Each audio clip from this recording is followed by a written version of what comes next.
Yo, what's up mga paps? Kamusta kayong lahat? Meron ako i-share sa inyo ngayon. Ito ay Yamaha Mio Sporty. Ito yung Sporty. Tumirik daw to kagabi at pinatak kay father ko. Sa motor to nung katrabaho niya. At di ko alam kung anong mismong nangyari, basta hindi umandar siguro. Kanina, nag-pre-inspection ako bago mag-record. Tinagal ko yung cover dito. Madali lang pala tanggalin to. Madalang kasi ako maka-encounter ng dito, automatic dahil puro mga pan-tricycle yung mga dito, mga motor. Chinik ko yung kuryente. Ayan ito yung spark plug nya. Tinanggal ko doon sa side. Ay, mga Mio Sporty pala, dito pala yung nilalagay na spark plug. Diyan, medyo mahirap lang dukutin pagka check natin yung kuryente, pakita ko sa meron siyang kuryente. So, iyon lang natin.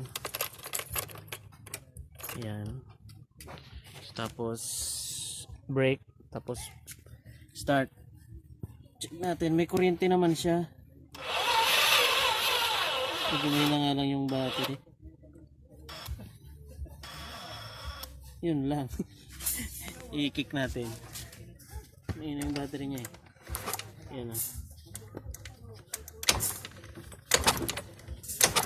Kita nyo ba? Pag kinikik mo, mayroon naman. Ayan. Malakas yung kuryente niya. So, walang problema sa ignition system. Ngayon, ito, may napansin ako dito sa tapit niya. Sa intake. Ayan, may tagas. So, pero hindi naman yan siguro maging dahilan. Pero yung pinaka dito na nakita ko, pinaka problema siguro ito may tumatagas dito. Tapos ito nakahugot ito. So pagkakalam ko dito is PCB, parang PCB to, crankcase ventilation, or yung tinatawag nating breather na galing siguro dun sa tangke, parang galing sa tangke to to diretso to. Tapos ito naman naka-condemn na tinakpan na nila ng tornilyo. Tapos ito parang diretso sa tangke yata tong isa. Syempre pagka nahugot yan, ito intake manifold to intake manifold.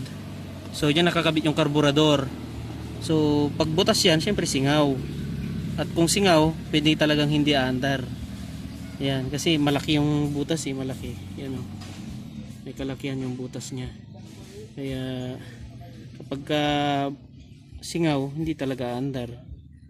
Yan ano pa naman tong karburador, diaphragm type.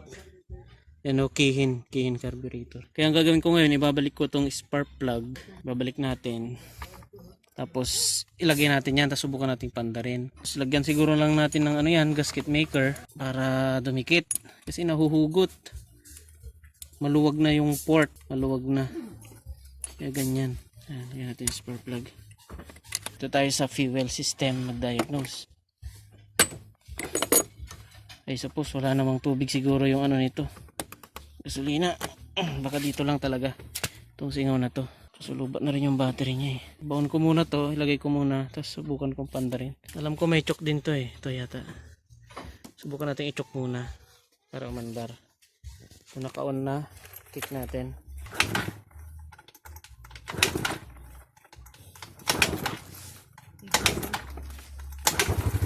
Yun mandar na. Mandar na siya mga paps. I-release ko lang tong choke nya. Ayan. So ito talaga yung salarin. Nabunot siya. Kaya namatay siguro.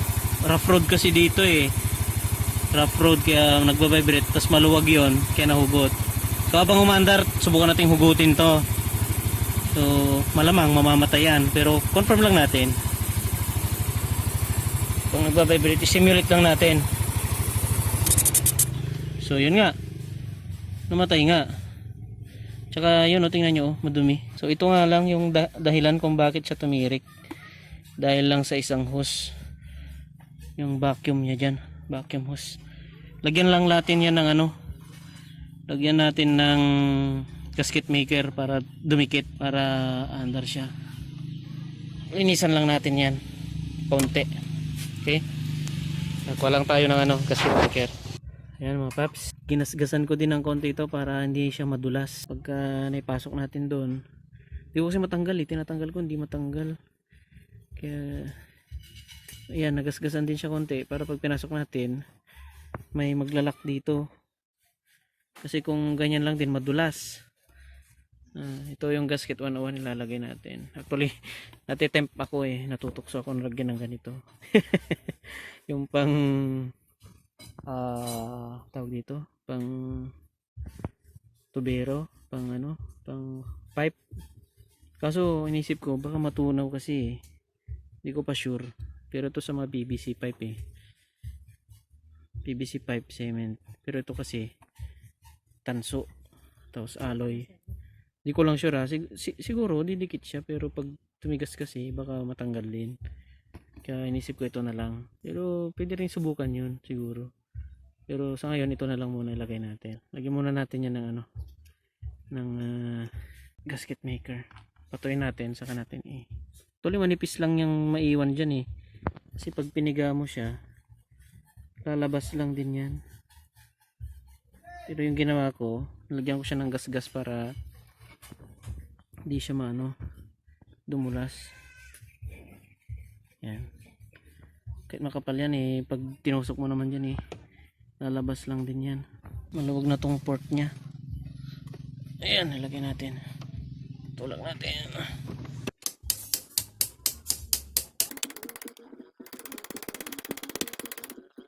Ayan mga paps, dinagdagan ko dito sa labas para tingnan natin kung gaano kagaling tong gasket na to.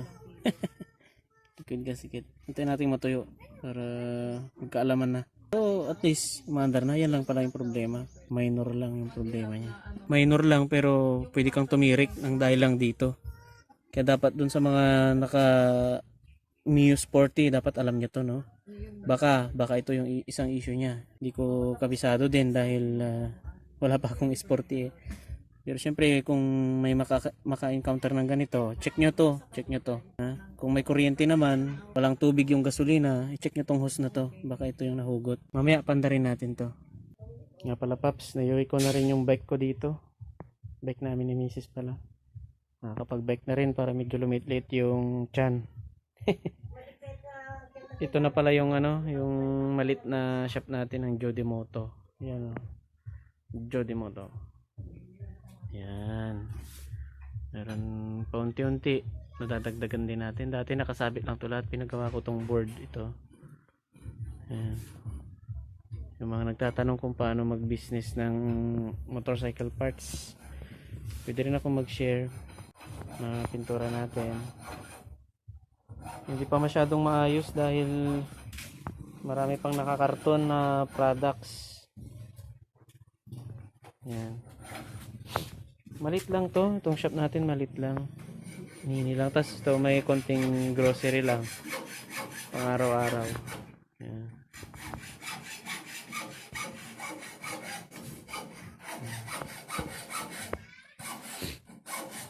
May mga upuan din.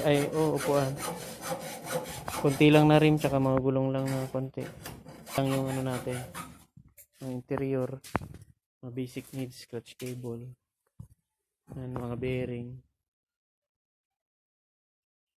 Kadena. Ayan. Mga brake show. Mga basic lang. May konting accessories din. Spark plug. Piston. Mga valvula. Air cleaner. Primary coil. Carburetor. Two-way alarm. Yan yung mga ilaw ng bike. Yan ang meron din tayo niyan. Lagyan ng tubig. Yan yung mga auxiliary light. Yan. Sa taas. Meron din tayong mini driving light dyan sa taas. Natakpan lang. Andun. Mini driving light. Horn. Yan. Yan. Patuin muna natin yun. Yung Mio Sporty. Maya mga after 30 minutes siguro pantarin ko to. Yan mga paps. Tuyo na siguro yan. Matagal na eh. Nakaligo na ako eh. Yan oh. Dinagdagan ko na lang. Kung gusto nyo ng permanent solution dyan, tanggalin nyo tong manifold, dalhin nyo sa mga nagre-repair ng radiator, pahinangan nyo yun. O di kaya yung mga nagre-repair ng ref and aircon. Kasi may panghinang yung mga yun eh.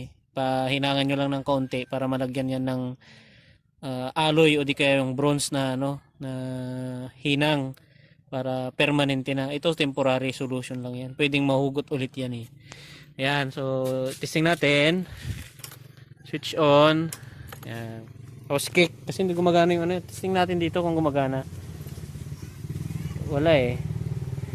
Hindi siya magano. Pero i-kick na lang natin. Yun oh. Yan, umaandar na. Okay na siya, low bat yung battery niya.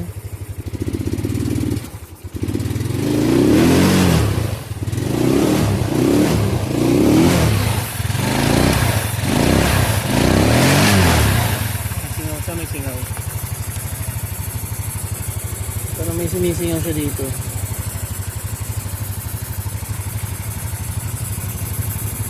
Tumutukoy kung saan. Baka yung pinagugutan dito sa hose na to. Ito. Baka lang ha. Hindi kaya ito.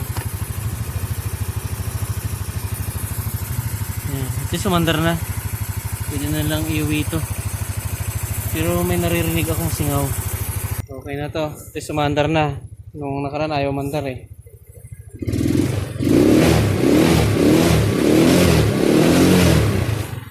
Don't forget to subscribe. Yan.